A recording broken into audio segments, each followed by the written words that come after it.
This is called Little by Little.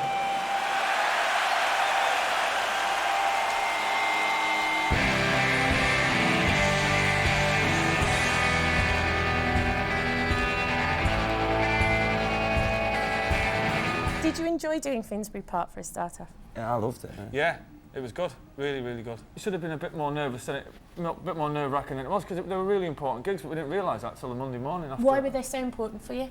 We don't like to piss about, you know what I mean? We like to do the big gigs, you know, because it defines us as a band. And playing after all them groups, every band on that bill was amazing, do you know what I mean? To go on after them and the reaction that we got. And it just don't matter now, little by little. You can do flashy videos and do amazing marketing campaigns, but you can almost entice people to buy your records, right? But you can't fake it. To the crowd, especially the crowd that comes to our gigs. The people that come to our gigs is as real as it gets, and they would see through us in a minute if we started disappearing up our own arse.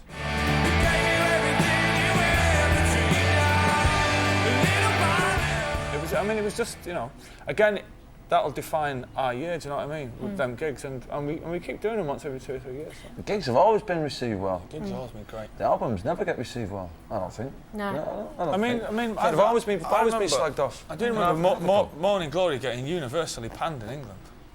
You know, The Enemy gave it 6 out of 10, and funnily enough, The Enemy, they've written that big book about us. Have you seen it in the Yeah, paper? I've seen it. Well, they've rewritten all the reviews for the albums. Have you noticed that? Have they? Yeah. Where we get 9s and stuff like that. 9 out of 10 for BA now, you know, so they sort of like rewrite it to, you know, to readdress the... But I mean, nobody's ever liked our music anyway, apart from the people that buy it. But anyway, yeah, the gigs, I don't think we've ever done really... I think we've not done any really bad gigs. No. Well, there was a unique one the second night at Wembley, we'd have to say, wouldn't you? That was great, mate. Well, I didn't say it was bad, I said it was unique. It should have been exactly where I was stood, and it was fucking having it. If the new album hadn't been so well received, would you have called it a day? Who was it well received by, though? It's only well received by the fans and that. Well, the critics say it's rubbish and we should pack it in. Heathen Chemistry? Everyone I read said it was I've got loads and loads of different people have written it up, and it's got a really good write-up. Can I just put some... We're signing a new record deal this time next year. Are you? So let's get this straight. We ain't going anywhere. So there'll be another 6 albums. So anybody at the NME and Mojo and Select, is that still going? I think it was Q, actually. Q or whatever. Get your head around it, man, because we're in it for the long run, and we always were, you know.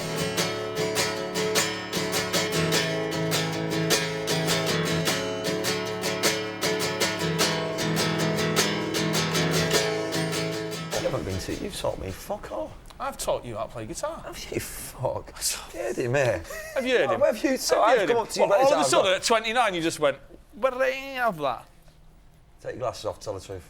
I'm telling you, take your glasses off. No, because I'm not lying. I'm not lying either. He's never taught me anything. I've gone over to him, I've gone... I think the proof's in the pudding. Like I think once they heard the songs, it was like, you know... Yeah, I don't think so, mate. You're a liar there. That's loud. Well, that's how I see it.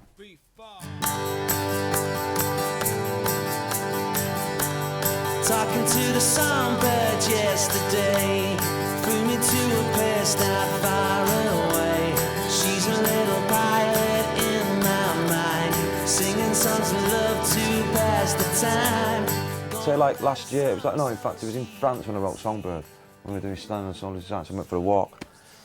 And I just sat under the tree for a couple of hours, just playing this tune, which is Songbird, and then just thought of these words. I was going through a bit of a, hey. And that was it. It came up pretty easy, wrote it in about 10 minutes, and that was it. And I'll still do that. I'm not minded if I never write another song. Yeah. Because I'm quite happy singing them, and that's my first thing. It's being a singer instead of being caught about writing songs. Keith Richards said something once where, you know, you don't go after songs, songs find you. Well, to me, it's a bit special, and I don't know where it's coming from, and I can't really put my finger on it. So you but I'm glad it's happening. I think Noel's looking at Liam going, go on, son, you know. And I know he jokes, because Liam never ever plays anybody else's songs on his guitar, ever. He's always writing, all the time. Whenever you hear him with a guitar, it's going to end up in a song of his. You can't knock Songbird and Born on a Different Cloud. You could probably say Better Man, you know, it starts and it finishes, it doesn't really say much. That's fine, but I'll tell you what, man, when you see 40,000 people dancing to it, you'll change your mind. But you can't fucking knock Songbird, you know, you can't. It's great, because, you know, you'll show him a new chord, or you'll go, well, that, if you put that finger there, that'll get you right. He's like, all right, great, and he's off over the field, like, literally. and he'll come back with a song with it, you know. And we just go, how do you want it to sound? And he's going, I want it to sound like that. I want it to sound like John Lennon. I want it to sound like fucking Elvis. I want it to sound like blah, blah.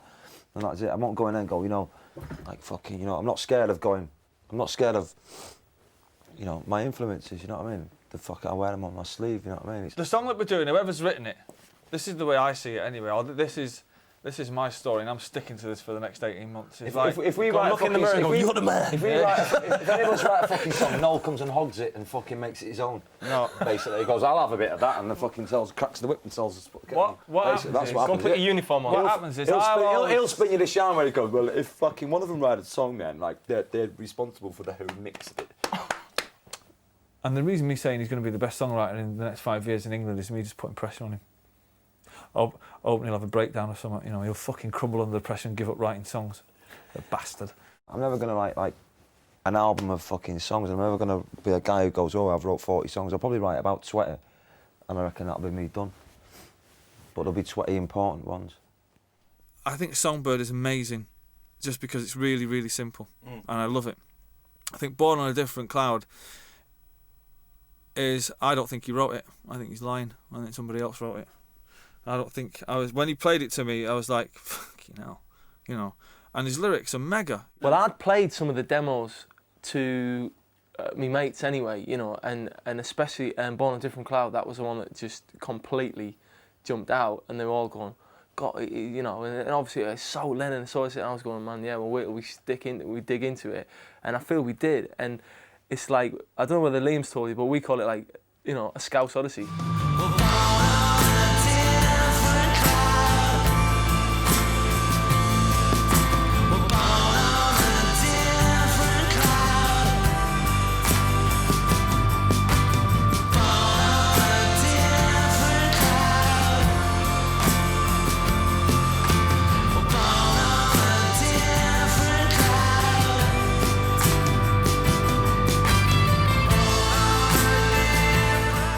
It's the music that I'd want to make, you know. I'd be fucking worried if I started playing guitar and going, I'd come out with some like kind of fucking Slipknot tune, and that's all I could do. And I go, ugh, you know what I mean? It's when I pick the guitar up, it's like fucking, I just play these things, and it sounds great to me, and I think that's cool. Do you ever do solo stuff? I don't know, I'd prefer him to be involved with him anyway, and the rest of the... See, he loves you, really. No, he does. No, but I All the time, often... doesn't he? You know why, don't you? I often Why? think... Doesn't fucking make his records good. That would be our records. If it makes Don't good. They're not my records, are they? Are they? No, they're not You're the mine. one who gets paid for all them. Put it on, don't you? If I got fucking paid all the money, how come you're the one dressed like a fucking boy band, eh? Fuck it off. Liam's just he's a born star, you know. He'll sit down and play piano in his own little weird way, and, you know, he's getting there, man. He's a good songwriter. Twat.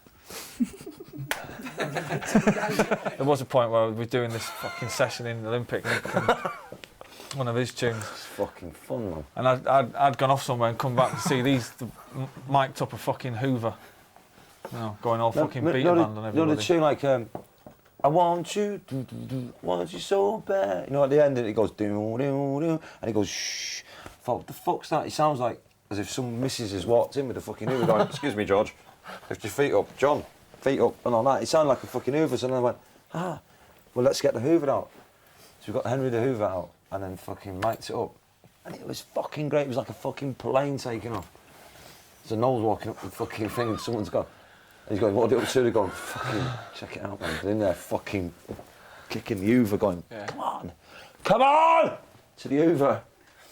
Great. Yeah. And then we took it off. Yeah, the thing is, it was like, you know, it sounded fucking rubbish. But, no, it sounded great in the music, right? But once the music ended, all you heard was... He was going... at the end. They'll sat there going, listen to it, man. No, we'll phase it, we'll flange it. They're going, Yeah. it sounds like a plane taking off. I've grown to love that boy so much that it's like, you just got to fucking let him do his thing, man. You know, Liam's the kind of person, he's like, he always wants more responsibility. I want to do it. As soon as you say, there you go, he'll you know, you just hear a comedy door slam and some comedy footsteps running up the hallway, and then someone going, yeah, I'll pint of Guinness, mate, you know, and he'll fucking straight to the pub. He's like, fucking, you know, I want to do this, I want to do more interviews. Yeah, but they're going to ask you questions about, you know, about stuff. Oh, fuck that then. The day he walked in here, we were doing something for Stanley Solar Giants, and he said, I've written a song called Little James, expecting me to go like that. I don't give a fuck what you've written. Get out, you know. And I just went, we'll play it. I was there, and he played it, and we just went, right, it's going on the album. And he was like, hang on a minute, what do you mean? I was like, what's going on the album, man? You've just written you for, I don't know, I don't know, if we change this bit. I was like, look, you either want to be a songwriter or you don't. He's the one person in England I'd rather go out for a drink with more than anybody, just because he's real, you know, and he's not, there's no bullshit with that boy. You know, what you see is what you get. It's as simple as that. And people go on about his image being a, you know, he plays up to it and all that, but he's been like that since I've known him, really. You know, he's just a lippy, loudmouth, funny as fuck. Yeah. You know, it's like, what did you watch that Pop Stars Behaving Badly last night on Sky One? No. I mean, it was just hilarious. There was some of Liam's finest moments. Oh, I've had a right old ball, even when I've had even when it's been rubbish and a nightmare, I just want to go like that.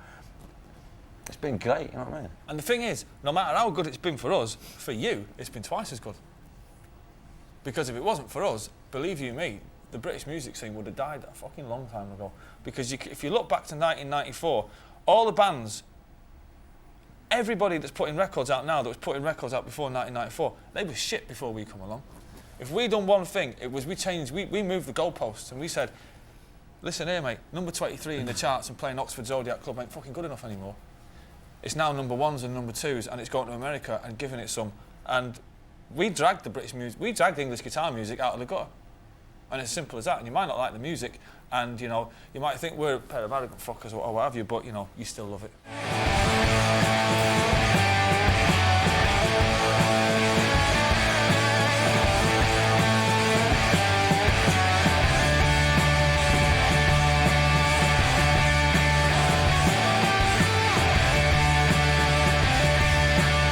A lot of people write that certain album because they know it will sell that amount of copies, and you know, they're writing it just for the sake of that. What, they're literally in it for the cash? Yeah, they're writing an American album so it'll break the American market, or they're writing this and that for that, and it's like, that ain't what it's about. You have to write.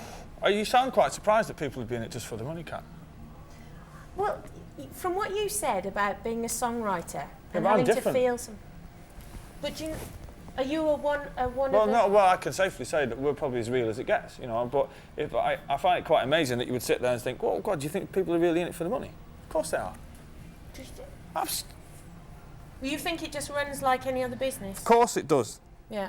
What do you think about bands like S Club Juniors? Mega. Because they've got people they're as young as 11. I was in Olympic Studios, right, mixing this album, and there's a bunch of irritating little kids in the canteen, right, doing all them stupid dance moves. And I've come downstairs and I've gone, here are all the kids upstairs. I'm in a band with 5 people. The other 4 all went, oh, it's S Club Juniors. How did you fucking know that? Oh, well, you know, they're on telly, aren't they? So it's like, hang on a minute, when did you lot change? When, you know, did I miss a meeting here or something? All of them, you know, the fucking Prince of Darkness. It's S Club Juniors, isn't it?